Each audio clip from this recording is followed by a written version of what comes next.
Democracy China! Democracy China!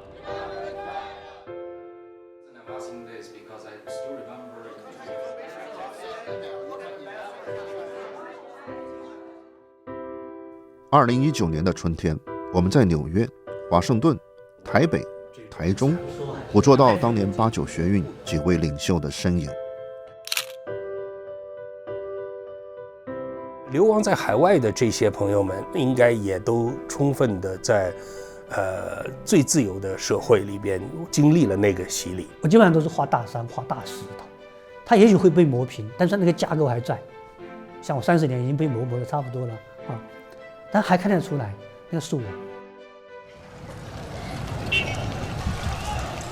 在1989年6月4号，天安门广场那个血色清晨的30年后，这些曾经的学运领袖在地球的不同角落重新建立了生活，但似乎他们又从未离开过当年的广场。照说那是一次让你真正觉得你要做一个人的那种感觉，做一个自由人。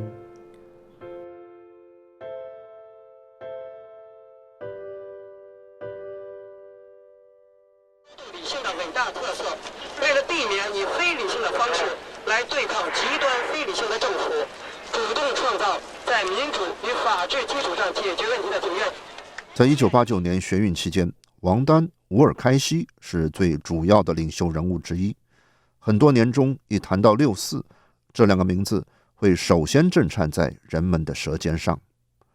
王军涛作为知识界代表，当年由他推动成立并实际负责的首都各界爱国违宪联席会议，在学运后期起着至关重要的核心作用。他也因此被中国官方称为6·4学运的幕后黑手。严科夫当时是广场上的物资处处长。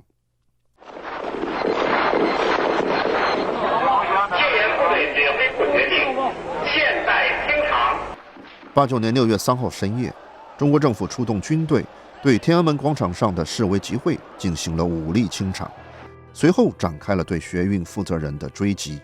学运领袖及学界代表人物大批逃亡。我们还好，我比我现在还安全，是千辛万苦，九死一生，可是我们还活着。严科夫因为得到香港黄雀行动的帮助，渡海逃至澳门。黄雀行动，然后他们出钱嘛，就是找蛇头，然后我们约好是地方见面，就带我们去海边。那个，想起那天那个逃亡真的像是看电影一样，就是那种原来自己在演电影那种感觉。王丹在国内逃亡，1个月后在北京被捕入狱。王军涛作为知识界被通缉的7个人之一，也在国内逃亡。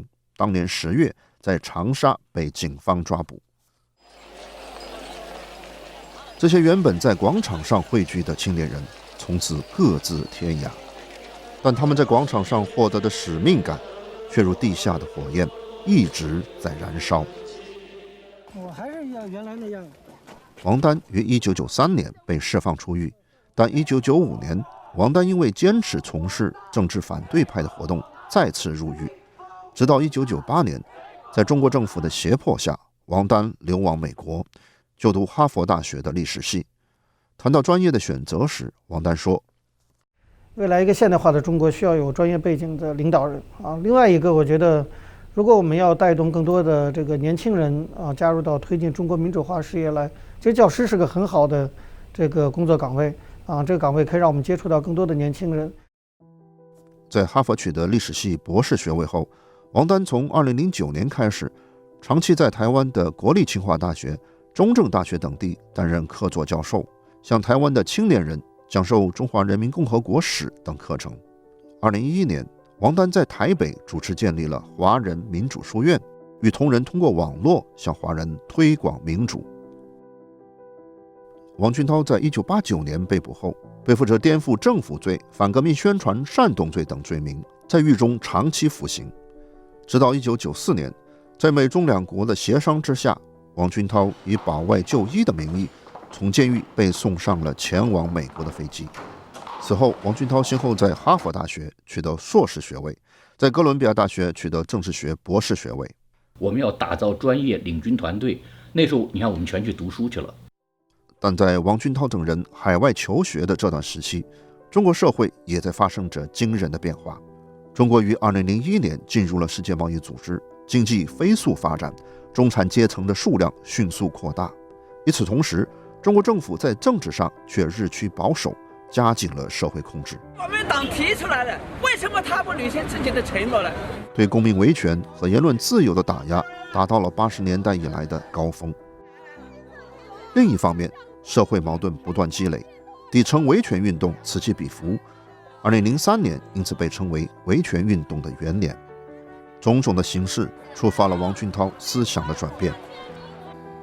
康晓光他讲到说呢，说这三大精英集团就是政治官僚精英和这个经济和还有这个企业家精英集团，还有就是知识分子和文化的这种精英，三大集团合谋，那么瓜分高速发展红利，维持对大众的压迫体制。王俊涛认识到，中国的中产阶层缺少主动变革的诉求，中国不能靠专业活动来解决问题，底层大众的反抗才是方向。所以这个时候我就发现，做政治风潮呢，我们现在不能靠中产阶层，也不能靠就是那些什么，就是共产党还许可那些非政府组织那些什么，我们其实靠不了他们。所以我觉得就是要往底层走，往那些就已经群体事件就是已经和共产党拼的头破血流的，往这个上。王俊涛选择的道路是加入中国民主党。2010年4月，王俊涛在美国纽约与王有才当选为中国民主党全国委员会共同主席。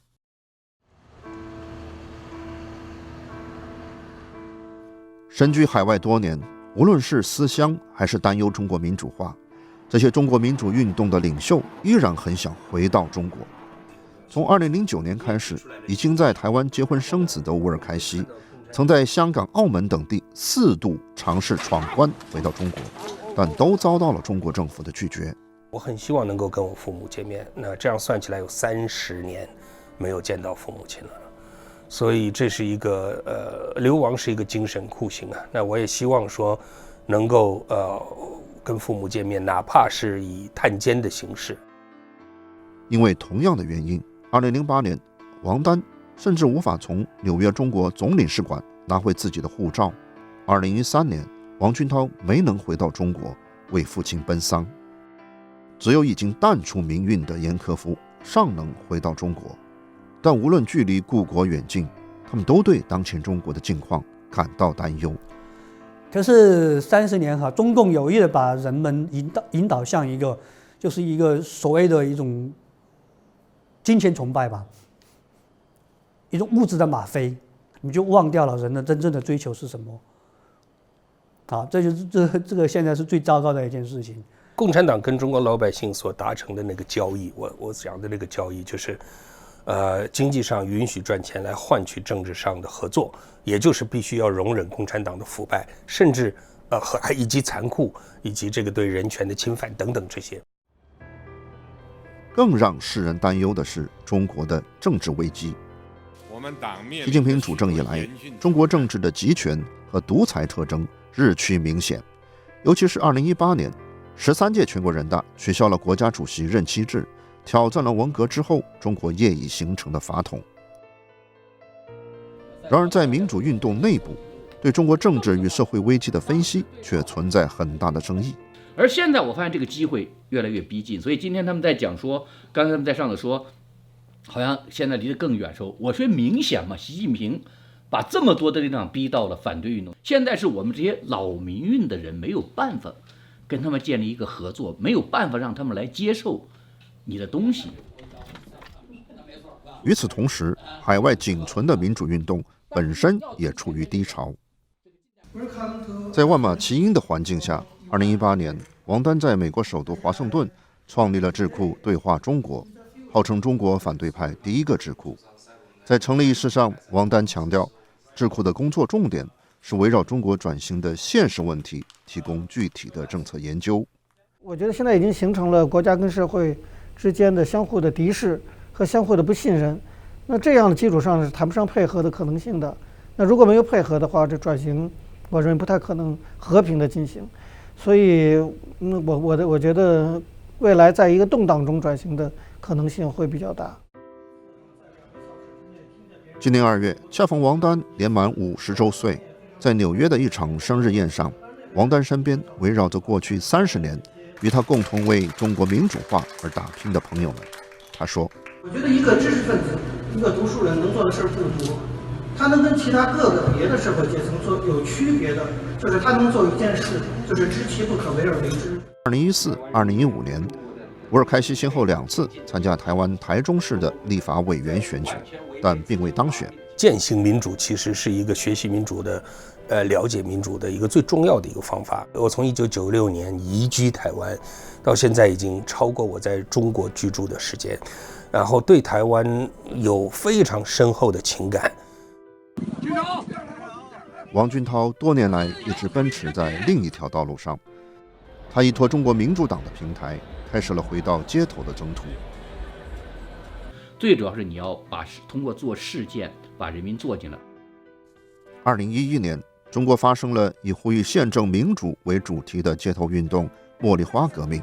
王俊涛领导中国民主党成员在美国遥相呼应。虽然国内的茉莉花革命在当年就遭到了中国政府的镇压，但中国民主党的茉莉花行动却一直在海外延续。我当时跟王丹说这样，我说你不要忘记了啊，你是在街上来，你来自于街头。建民主，建立宪政民主，中国属于人民，中国属于人民。Human rights China，Human rights China。